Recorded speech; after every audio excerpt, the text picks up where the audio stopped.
¿De qué año estás hablando cuando hablamos de inteligencia artificial ya bastante desarrollada ya allí en el MIT como para Sí, que la puedas, digamos, tengas un atisbo de intentar aplicarla a la biología? Porque claro, lo que dices tú, a lo mejor en otras tareas más rutinarias, entre comillas, o menos complejas, pues a lo mejor podía servir lo que hubiera desarrollado en ese momento. ¿O es que ya estaba tan avanzado y no lo sabíamos que ya era posible aplicarlo a la yo biología? creo que Vaya.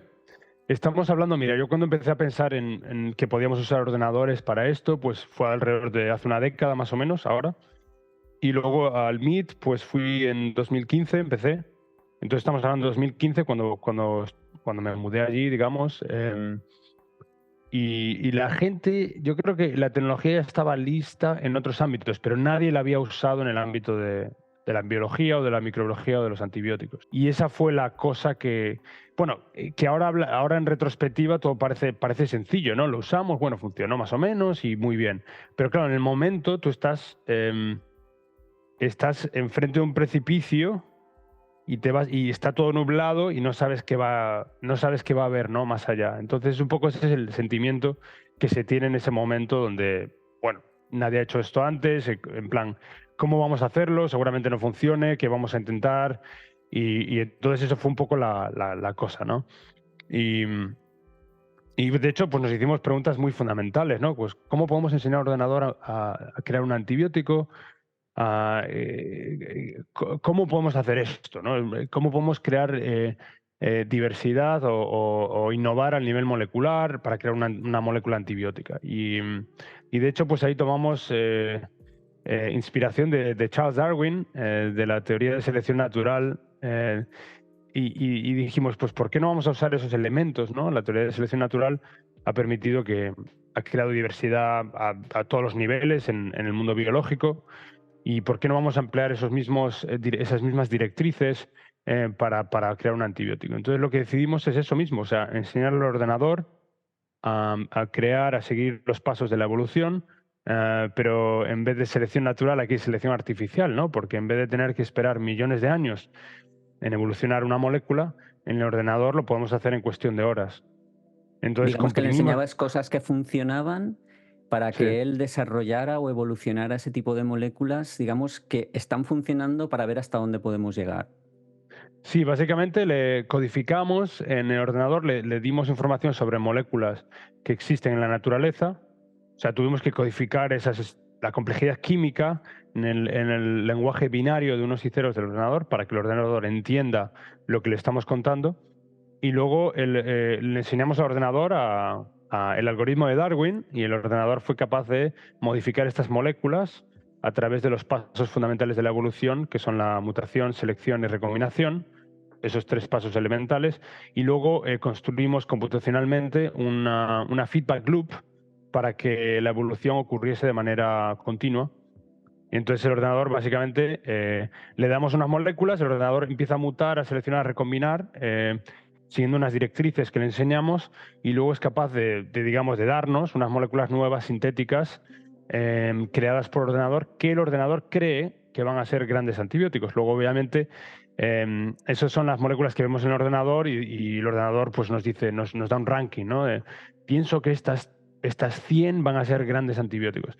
Pero en ese momento lo único que tenemos son unas moléculas en la pantalla y todavía tenemos que verificar si esto es verdad o no, ¿no? Si el ordenador está en lo correcto o si ha cometido fallos.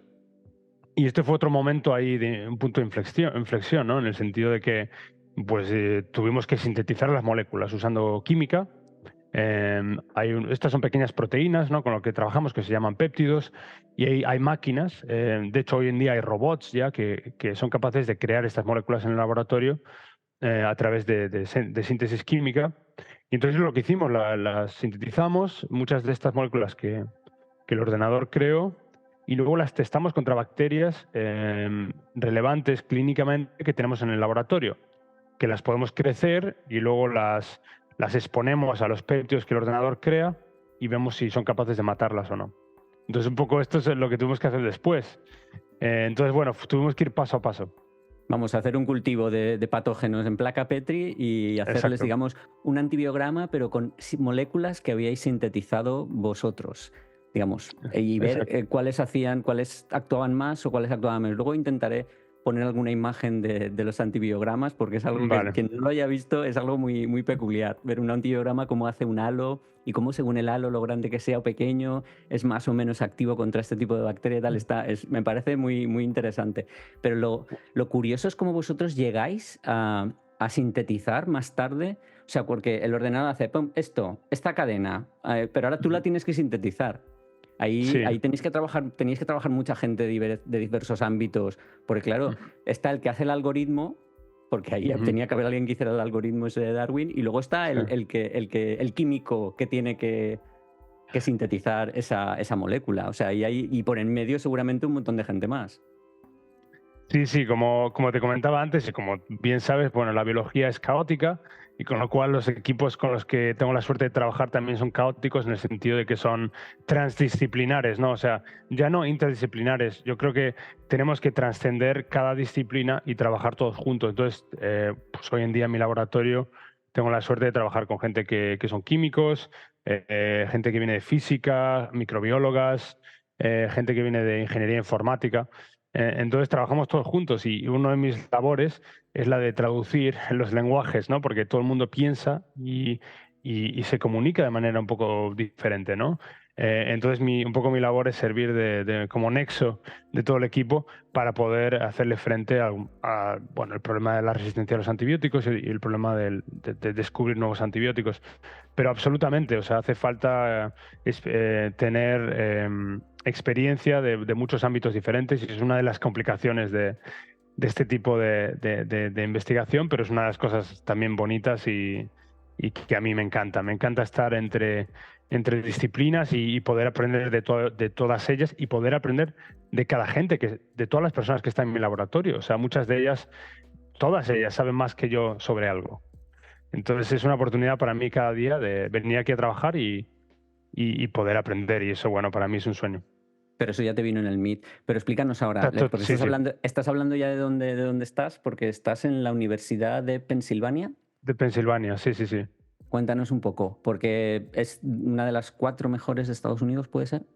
Sí, más o menos 4 mejores y del mundo, bueno, los rankings estos que existen, pues top 10 o 15 más o menos. Es una universidad de las más antiguas de Estados Unidos, fundada por Benjamin Franklin, Nada menos. que fue un personaje fascinante, la verdad me he leído varios libros de él y no solo era un gran científico, pero también político, escritor y, bueno, inventor, un personaje, la verdad, muy interesante.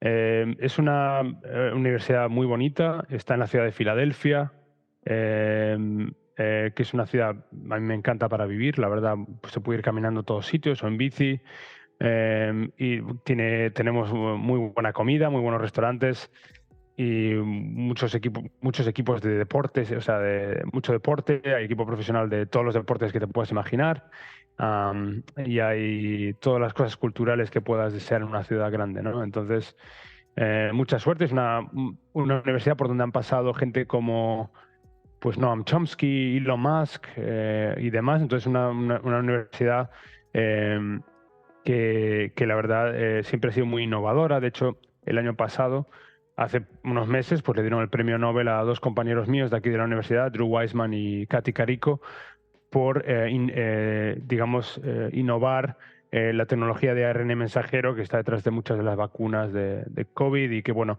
que ahora la están usando no solo para vacunas para enfermedades infecciosas, pero también para cáncer y muchas otras enfermedades. Entonces, muy interesante, es un ambiente espectacular en ese sentido. Y nada, y encantado de estar aquí. Pero bueno, sí, para ir cronológicamente, pues del MIT, luego me reclutaron aquí y aquí llevo en la Universidad de Pennsylvania o UPenn, que le llaman también. Llevo pues desde el 2019, empecé un poquito antes de la pandemia, para montar el equipo y bueno, y empezar y traer todos estos conceptos y cosas que yo había aprendido de mis estancias tanto en Coruña como en León como en Vancouver, ¿no? En la Universidad de British Columbia y luego en el MIT en Boston. Es la universidad la que te busca a ti. Sí, o sea, bueno, básicamente tú aplicas a varios sitios para tener plazas de profesor y luego pues me entrevisté en muchos sitios aquí en Estados Unidos y luego tuve la suerte, tuve varias ofertas y luego la que me convenció más, la que me gustó más fue la de aquí y me vine para aquí.